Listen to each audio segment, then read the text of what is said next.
بسم اللہ الرحمن الرحیم صلی اللہ علی محمد صلی اللہ علیہ وسلم۔ السلام علیکم ورحمۃ اللہ وبرکاتہ۔ دوستوں، آج کا دور کانٹینٹ کریشن کا دور ہے۔ کانٹینٹ کسے کہتے ہیں؟ کانٹینٹ میں articles, stories, scientific papers, books وغیرہ وغیرہ سب چیزیں آ جاتی ہیں۔ اگر میں آپ سے یہ کہوں کہ کانٹینٹ رائٹنگ کا ایک اہم پہلو قرآن میں آیا ہے تو شاید آپ حیران ہوں گے۔ تو چلیں آج ہم اس ویڈیو میں اس پہلو کو جاننے کی کوشش کرتے ہیں۔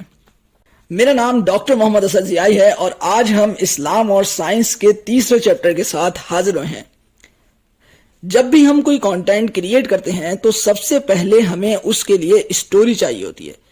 اسٹوری بنانے کے لیے ہمیں ریسرچ کرنی پڑتی ہے، جس میں ہم پرانی ساری سٹوریز یا ان چیزوں کو دیکھنا ہوتا ہے جس ٹاپک پر ہم نے کانٹینٹ کو کریٹ کرنا ہو۔ اس عمل کو ہم لٹریچر ریویو یا لٹریچر سروے کہتے ہیں۔ کوئی بھی نئی چیز بنانے کے لیے لٹریچر ریویو یا لٹریچر سروے بہت اہم ہوتا ہے۔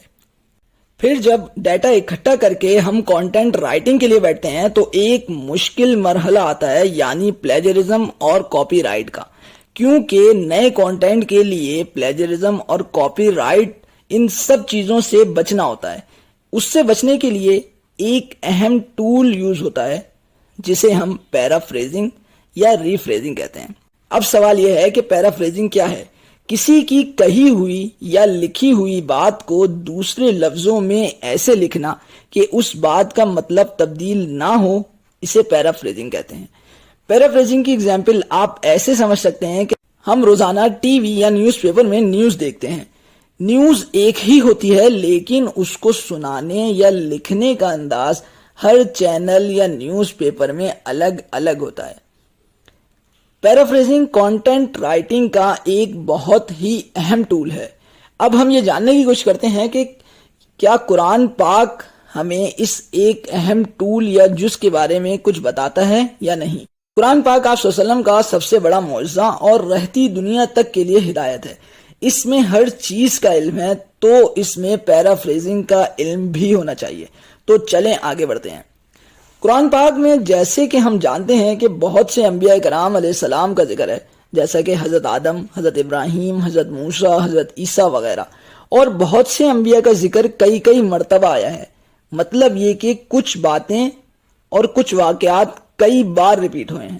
اگر ہم عمومی طور پر دیکھیں تو یہ واقعات اور باتیں یاد دہانی کے لیے ریپیٹ ہوئی ہیں یا کسی کی اہمیت بڑھانے کے لیے ریپیٹ ہوئی ہیں، جیسا کہ نماز اور زکوٰۃ کی اہمیت بڑھانے کے لیے کئی آیات آئی ہیں۔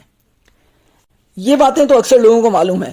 اب ہم آتے ہیں اصل بات کی طرف کہ کیا ان باتوں کی ریپیٹیشن کا تعلق پیرافریزنگ سے ہے یا نہیں۔ حضرت آدم علیہ السلام اور ابلیس کا واقعہ سب کو معلوم ہے، جس میں اللہ نے فرشتوں کو سجدہ کرنے کا حکم دیا اور ابلیس نے منع کر دیا۔ یہ واقعہ قرآن پاک میں 5 مقامات پر آیا ہے، جیسے سورہ بقرہ، سورہ اعراف، سورہ بنی اسرائیل، سورہ کہف اور سورہ طہ۔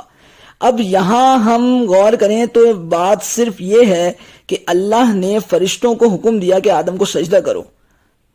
سب نے سجدہ کیا مگر ابلیس نے نہیں کیا۔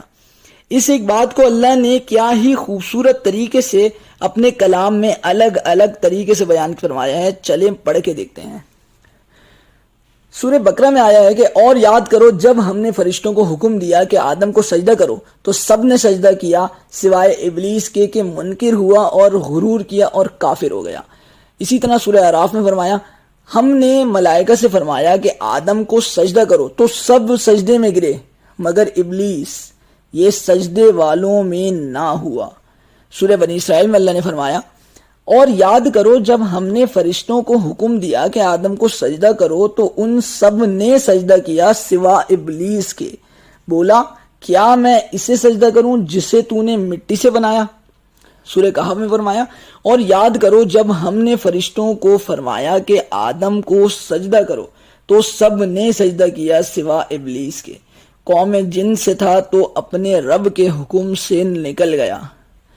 اسی طرح سورہ طہ میں فرمایا اور جب ہم نے فرشتوں سے فرمایا کہ آدم کو سجدہ کرو تو سب سجدے میں گرے مگر ابلیس اس نے نہ مانا۔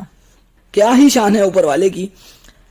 اگر اللہ چاہتا تو ان سب آیتوں میں ایک جیسے الفاظ استعمال کر سکتا تھا، لیکن قرآن تو رہتی دنیا تک کے لیے ہدایت ہے، شاید اسی لیے اس نے ایک واقعے کو الگ الگ طریقوں سے بیان کیا۔ اگر آپ کانٹینٹ رائٹر ہیں تو آپ صرف ان 5 آیتوں سے یہ بات سمجھ سکتے ہیں کہ اللہ نے 1450 سال پہلے ہی ہمیں پیرافریزنگ کے اس عمل کا بتا دیا تھا اور کانٹینٹ کریشن کے اس اہم پہلو سے پردہ اٹھا دیا تھا جو آج کل بہت اہم ہے۔ واللہ عالم۔ ہم یہاں زباندانوں اور عالموں کو دعوت دیں گے کہ وہ اس ٹاپک پر مزید ریسرچ کریں اور قرآن کے اس پہلو کو مزید اجاگر کریں۔ یہ ہم نے بس ایک شروعات کی ہے۔ امید ہے کہ آپ سب کو ہماری یہ کاوش پسند آئی ہوگی۔ اللہ اسے قبول فرمائے۔ السلام علیکم ورحمۃ اللہ وبرکاتہ۔